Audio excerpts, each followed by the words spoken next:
you told me I'd be here in Dubai 15 years later, I would have told you you're lying. So it's funny how life works, but I'm very excited to be here. Before we dive in for the next 14 minutes, I want to set the intention for what I want all of you here to leave this talk with. So we have a lot of creators here that are very good at building an audience. There's millions of followers, tens of millions of followers in this room. There's people great at building an income with their audience. But I want everyone here to come up with a strategy to actually build wealth. And we'll go over that. Put another way, if you are a speaker at NAS Academy, after this talk, I want you to find Messiah and harass him for equity in his company. All right? You guys sound good? Yeah. Okay, so let's talk about the meta game of being a creator. Like how does everyone become a creator? It all starts with building an audience, right? You build an audience, you grow that audience. Step 2 is earning an income from that audience. And I ran a company for 7 years called Teachable that actually helped people earn that income. In the process, we created 500 millionaires, tens of thousands of people that earn hundreds of thousands of dollars. But from that audience, or from those creators, very few of them took the next step, which is actually taking that income, taking that audience, and building wealth. Why is that important? Outside of the fact that I imagine most people want to eventually get off the content creation treadmill, where you have to continually put in more effort to grow your business, the biggest reason I think this is important is creators come from very diverse backgrounds. Like if we look at our top monetizing creators, they come from, a lot of them are from historically underrepresented backgrounds, but when you look at how wealth is distributed, especially in America, it doesn't belong to people who look like you and me. So I think it's all the more reason that a lot of creators actually embrace what it takes, not just to earn an income, not just to make money, but to actually build wealth. Income versus wealth. What's the difference? Some of you may know this, but if not, income is what happens when you rent out your time. Income is when you exchange your services, when you create content, when you're doing a job in return for earning money. Most of us spend our time focused on growing our income, increasing our salary, making more money. Wealth, on the other hand, is owning assets. It's owning pieces of equity in things, companies, land, where once you own that asset, it grows in value, and with that, you become wealthy. And the good news is, while it's not easy, it's simple to understand what it takes to become wealthy. Right? There's lots of ways of earning an income. There's really only one way of becoming wealthy, and that is owning assets. Now, you can do what every other person does in the world to become wealthy, which is, go to a financial advisor, buy stocks, buy mutual funds, buy, whatever assets are available to everyone else. But as a creator, you can do better. You have something very unique. You have an audience. Your audience is your cheat code because every single company and business out there wants access to that audience.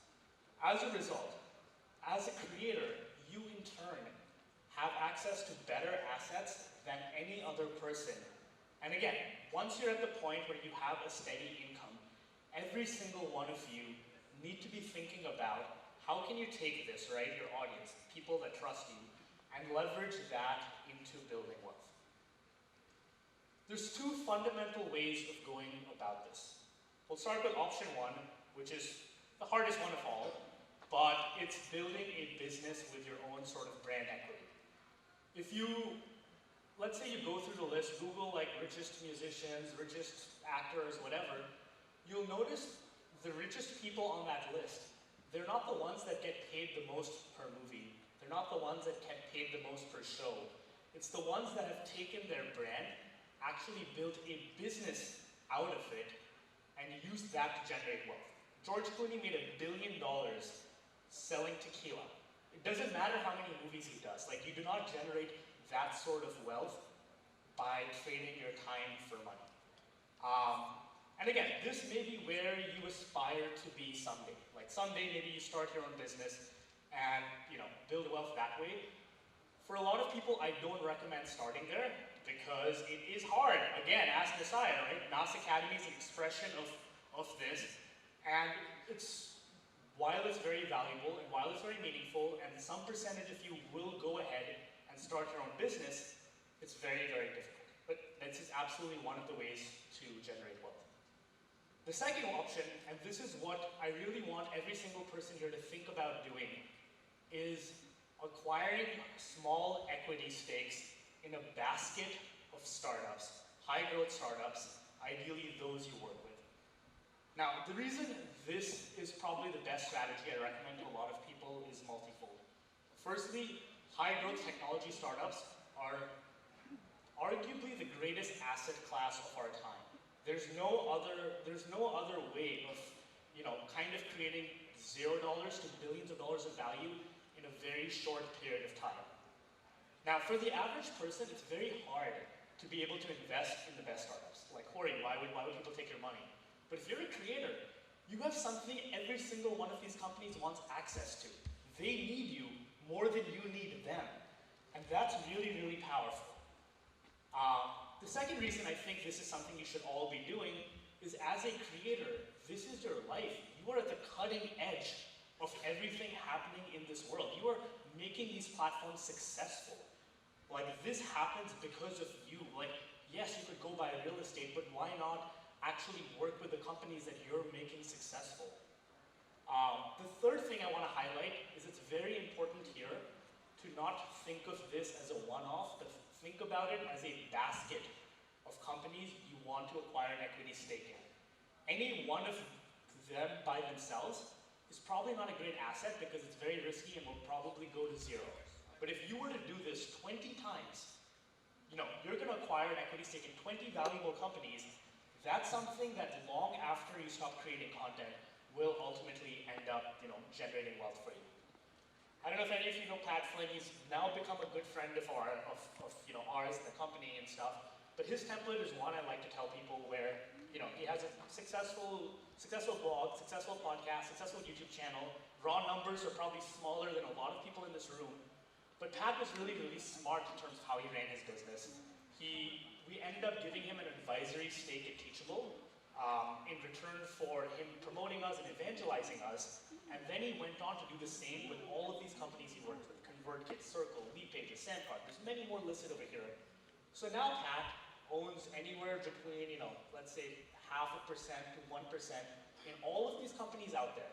And each and every one of these companies on there is worth between $250 million to $1 billion.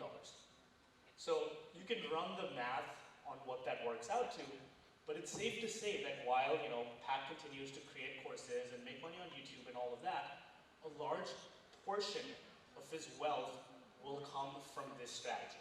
And this is something every single person here with an audience can and should be doing. I don't know if you guys know Marina. Another example, someone doing exactly the same thing. These are all creator tools: Beacons, Carrot, Luma. Marina's an equity holder in all of them. If you are a creator working with startups, promoting startups, doing the work, you deserve to be compensated in ownership. And it's something I want every single one of you to think about. So how do you actually do this? How do you actually get equity in companies? Many ways. The simplest way is the most standard, which is asking companies to invest. Any company you work with, reply to the founder, email them, ask them to invest. Chances are, again, they need you more than you need them. They will likely accept your offer. Second thing is, maybe if you don't have cash, or the company is very, very early, it's becoming an advisor in return for equity.